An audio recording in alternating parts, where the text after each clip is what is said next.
Hey there, everyone. I'm going to let a few more people make their way on into this Facebook Live.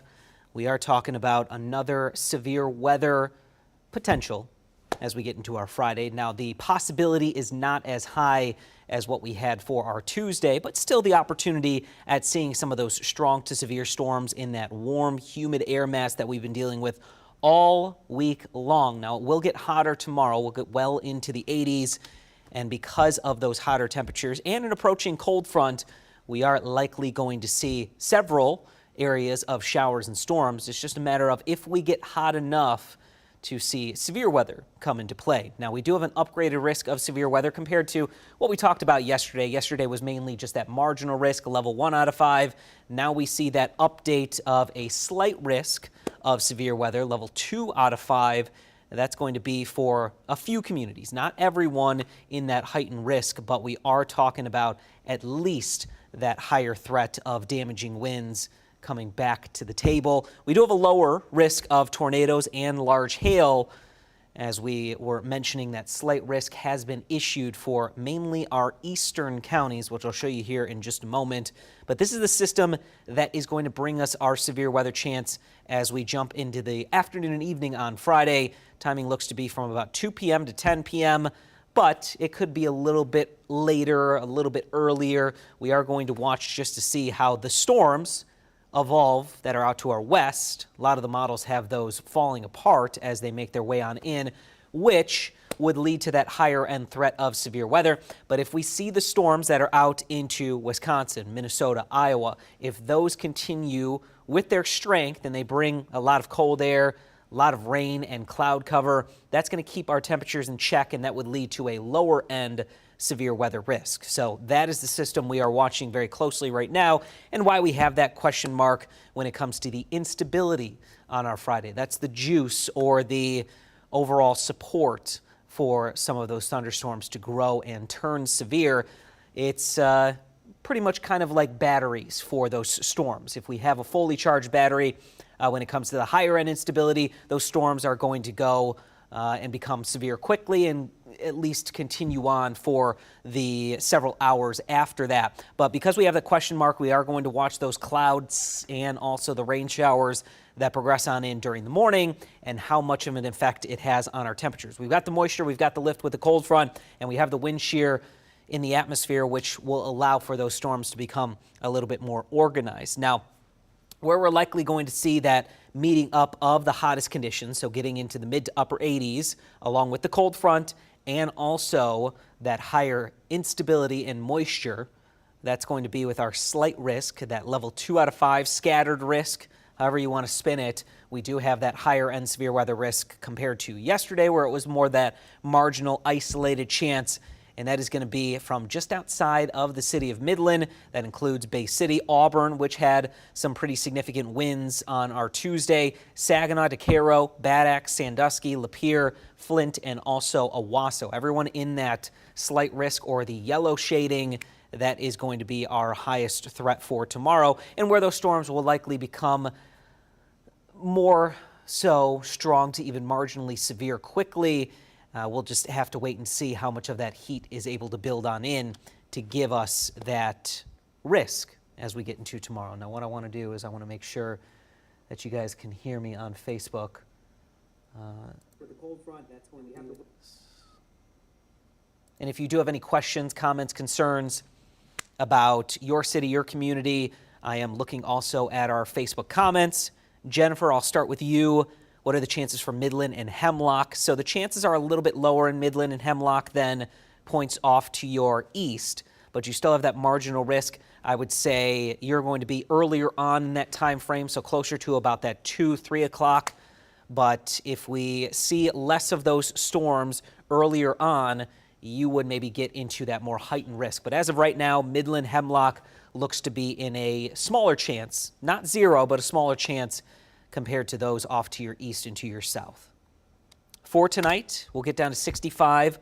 We will see highs in the mid to upper 80s tomorrow. It'll feel like it's in the low to mid 90s with that high humidity.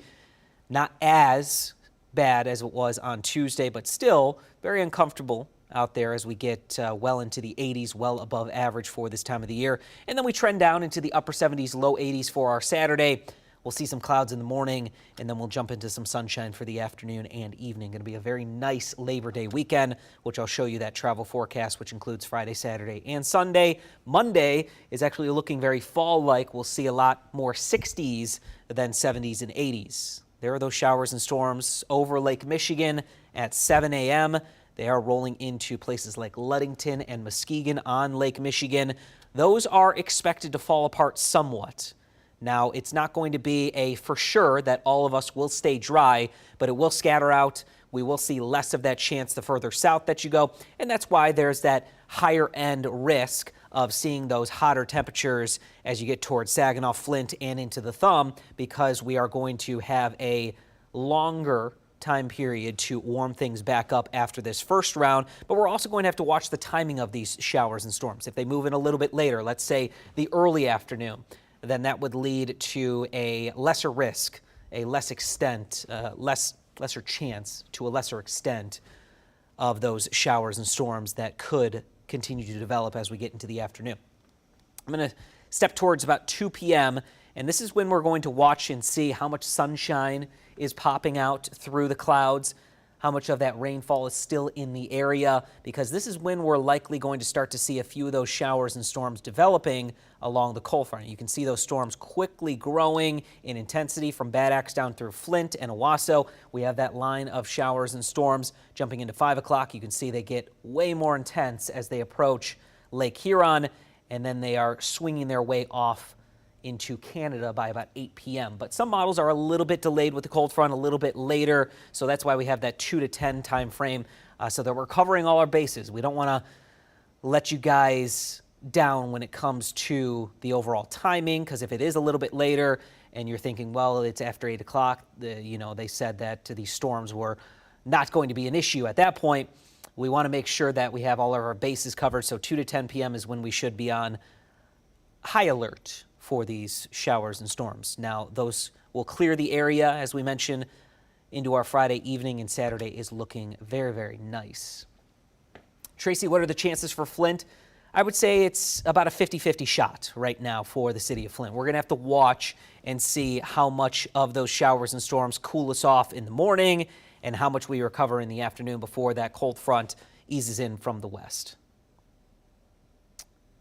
Joanna, for Jackson, so you likely have I don't want to say a higher chance of severe weather than points to the north, but you're going to be in that 50-50 shot as well. Your cold front may actually be a little bit more delayed, so you may see this more into the early evening hours, and you're going to be warmer than points up to your north. So I would say you have a definite shot at this severe weather. Amanda Reed, so this is a two-part system. Yeah, it is somewhat connected to what we had on Tuesday. It is going to be the same air mass, the same heat and humidity, a little bit cooler, but still very hot for this time of the year. But it will be a different system that cruises on in as opposed to what happened on Tuesday. That low wind into Canada and is now their issue right now. This will be another cold front and low that's swinging in from the west that will bring us these showers and storms. But the same air mass, same heat and humidity that we had on Tuesday, just a different system that will cause the thunderstorms to develop tomorrow afternoon and evening. Chuck, what about Midland? We are going to see a lower end severe weather risk for you just because of the timing of the cold front. I would say closer to that 2 p.m. time frame is when you should be on the lookout, but you may see that first round of non-severe showers and storms, and then that's it for you. It may be a little bit too late into the day to see those showers and storms for you, as opposed to points further to the south and to the east, which will warm up a little bit more. So you may end up having no severe weather, which would be really good news because we don't want any more power outages to occur with these storms. Laura Bowen, how concerned are we about tornadic activity for the Flint area? I would say that it's the same chance, very low chance as what we had on Tuesday. We did have one tornado warning, didn't see any tornadoes out of that. But because the storms are going to be developing right overhead, that may lead to a better potential that a couple storms could start to rotate, could have some tornadoes or at least a tornado chance involved. So I would say that the risk is there, not as high as what the wind opportunity will be, those damaging winds that will be the main threat, but an isolated tornado or two is not out of the question because those storms are going to be developing. They will develop as more singular cells before they line up and turn into more of that wind threat. So I would say within the first hour or two of those storms, that would be the highest tornado chance. So that's when we're going to be watching very closely, and then it'll turn more into a wind threat. For this weekend, once we see the storms clear, now, of course, we're talking about Friday, so anywhere you go in the state of Michigan, you'll have that chance of some showers and storms. If you're heading out towards Chicago, mid to upper 80s expected through Saturday, and then we'll see the 70s on Sunday. Just like all of us, we are going to cool on down quite a bit as we get into the Sunday, Monday time frame. We are talking about those temperatures, Kalamazoo at 78 on Sunday, 74 in Grand Haven, 80s everywhere else. But Saturday, Sunday, and Monday will thankfully be sunny and dry. Flint on Sunday will get down to 76 with 82 on Saturday, 82 in Detroit on Saturday, 78 on Sunday. And then if you're heading out towards Toledo or Cleveland, we'll see those warmer temperatures still holding on into Sunday, but Monday is when we will see those fall-like readings for every location I'm going to talk about. A lot more 60s as opposed to 70s and 80s like we mentioned a little bit earlier. Up towards Traverse City, Houghton Lake, into Alpena, Port Austin, right around 70 for those temperatures on Sunday with 80s expected on Saturday.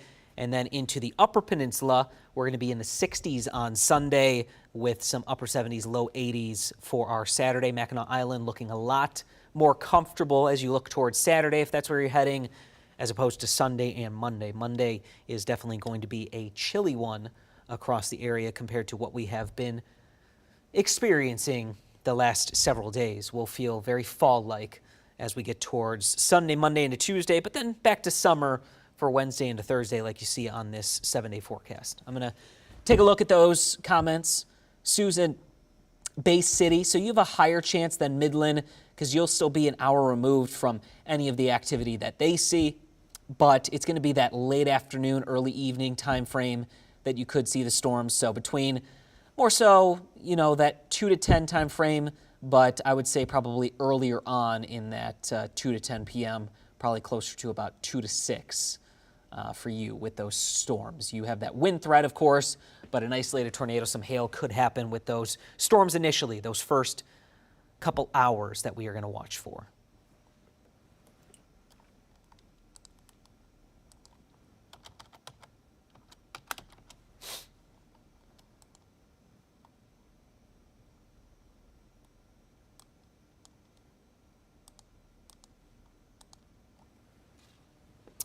Dennis, will Gura get hit hard? I would say you have that definite chance at those damaging winds. The further east that you are in our area, the closer you are to Lake Huron, the better chance you have of severe weather tomorrow. So if you're in the thumb could actually be hit the hardest as we look towards our Friday. And I'll put that severe weather risk map up once again.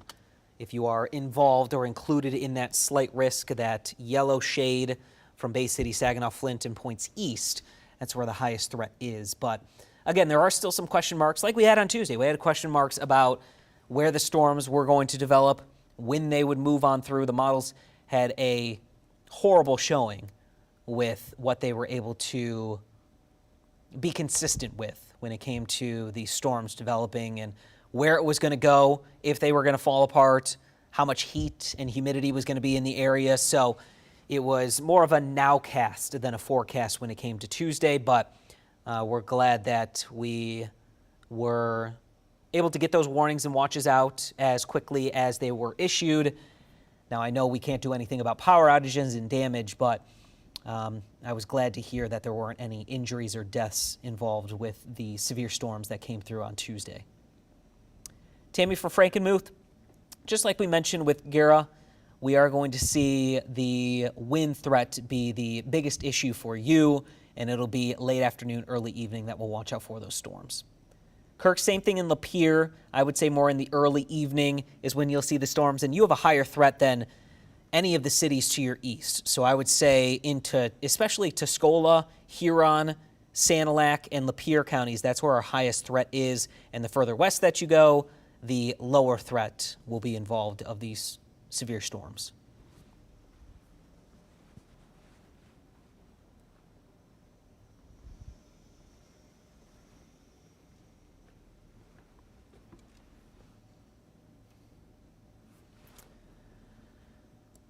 And again, if you guys have any questions, would be happy to answer those.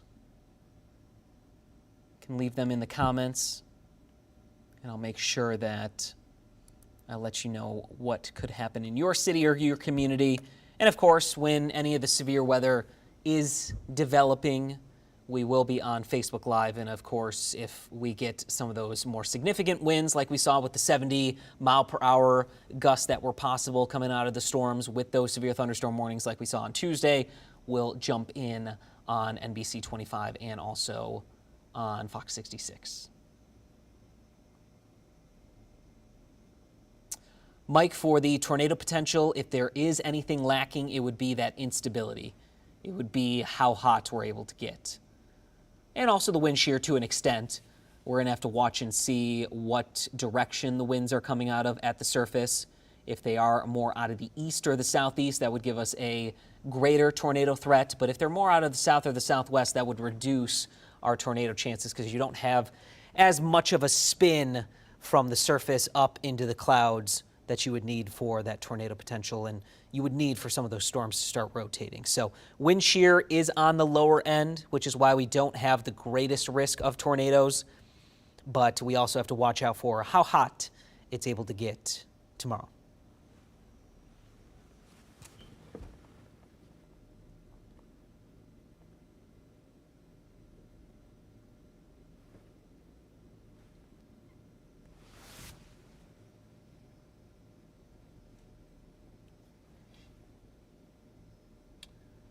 I'm going to wrap this up momentarily.